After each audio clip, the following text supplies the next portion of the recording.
नमस्कार मंडळी, पुन्हा एकदा नवीन रेसिपीमध्ये तुमचं मनापासून खूप खूप स्वागत आहे. चला तर मग आपण भन्नाट चवीची सरळ आणि सोप्या पद्धतीच्याच रेसिपी असतात आपल्या चॅनलवरती. चला मग वेळ न घालवता आपल्या रेसिपीला सुरुवात करूया. सर्वात प्रथम काय करायचं, एक कुकर घेतलेला आहे, त्याच्यामध्ये आपण डाळ शिजवून घालूया. आता तुम्ही डाळ किती घेतली त्याच्यानुसार तुम्ही पाणी टाका. मी 2 ग्लास पाणी टाकले. आता गॅसवरती ठेवलेला आहे कुकर. थोडं आदण आल्याच्यानंतर तुरीची डाळ व्यवस्थित साफ करून घेतली आणि लगेच टाकली. आता मी घरी बनवली त्याच्यामुळं मी धुवून टाकत नाही आहे.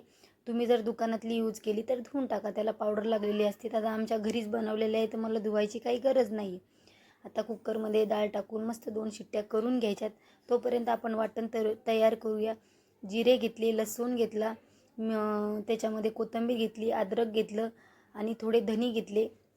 मस्त बारीक करून घ्यायचे मिक्सरमध्ये, पाण्याचा वापर करायचा नाही. थोडी मेथीची भाजी घेतली आणि थोडा पालक घेतला, स्वच्छ धुवून घेतला, दोन्ही समप्रमाणामध्ये घेतला आणि कापून घ्यायचा मस्त बारीक, म्हणजे भाजी बनवायला सोपी जाते. आता आपलं वाटण पण तयार झालेलं आहे, आपली भाजी पण शिजलेली आहे, मस्त शिजून घेतली भाजी. आता फोडणीची तयारी करूया. गॅसवरती कढई ठेवली, कढईमध्ये 2 चम्मच तेल टाकायचं. मस्त तेल गरम झाल्याच्यानंतर एक मोठा बारीक चिरलेला कांदा त्याच्यामध्ये टाकायचा आहे. कांदा मस्त तळत आल्याच्यानंतर जे आपण वाटण तयार केलं ते पण मस्त त्याच्यामध्ये तळून घ्यायचे. व्यवस्थित तळत आल्याच्यानंतर आता तुम्हाला मसाले कोणते टाकायचे या टाकायचेत का नाही ते तुमच्यावर अवलंबून आहे. मी मसाले टाकले त्याच्यामध्ये, जे माझे घरामध्ये आहे, लाल तिखट, हळद आणि अंबारी मसाला मस्त तळून घेतलं. तिखट तुमच्याप्रमाणे यूज करू शकता, मसाले तुमच्याप्रमाणे यूज करू शकता. मस्त मसाले तळत आल्याच्यानंतर काय करायचं, आपल्या ज्या भाज्या चिरलेल्या होत्या त्या दोन्ही पण भाज्या त्याच्यामध्ये टाकून घेऊ. व्यवस्थित आपल्याला शिजून घ्यायच्या आहेत मसाल्यामध्ये. चांगल्या फ्राय झाल्याच्यानंतरच डाळ ॲड करायची आहे, अगोदर करायची नाही आहे, म्हणजे पटकन शिजते डाळ आणि खायला भाजी कच्ची लागत नाही, कचर लागत नाही, व्यवस्थित लगेच शिजून जाते. शिजण्यासाठी काय करायचे, थोडं मीठ टाकूया, मग भाजी लवकर आपली शिजून निघते. थोडी 2 मिनटं मस्त मीडियम गॅसवरती परतून घ्यायचे. बघू शकता आपली भाजी मस्त शिजलेली आहे.